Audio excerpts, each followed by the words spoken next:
இந்த இன்னைக்கு ஐடி வந்து ஏஐ அப்படின்னு வந்து சொல்றாங்க. இதற்கு முன்னாடி பல்வேறு தொழில்நுட்பங்கள் இந்த மாதிரி வந்திருக்கு.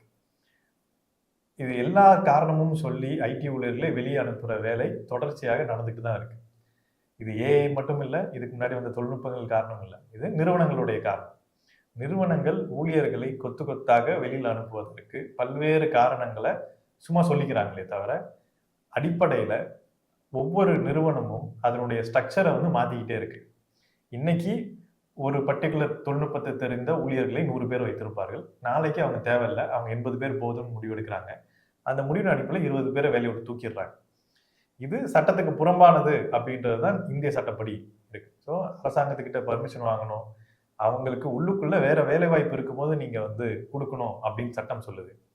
இந்த நிறுவனங்கள் என்ன பண்றாங்கன்னா, அந்த வேலையை கொடுக்காம, மாற்று வேலை கொடுக்காம, மாற்று வேலை கொடுக்கணும்னா இவங்களுக்கு திருப்பி கத்துக் கொடுக்கணும், படிக்கிறதுக்கு நேரம் கொடுக்கணும், இதெல்லாம் கொடுக்கறதுக்கு தேவையில்லாமல் இவங்க வெளியில அனுப்பிச்சிட்டா நமக்கு வந்து தெரிஞ்சவங்களை வந்து உள்ள எடுத்துக்கலாம், அவங்க நமக்கு வந்து உடனே வேலைக்கு ஆரம்பிச்சிருவாங்க அப்படின்றது தான் இவங்களுடைய ஏற்பாடா இருக்கு.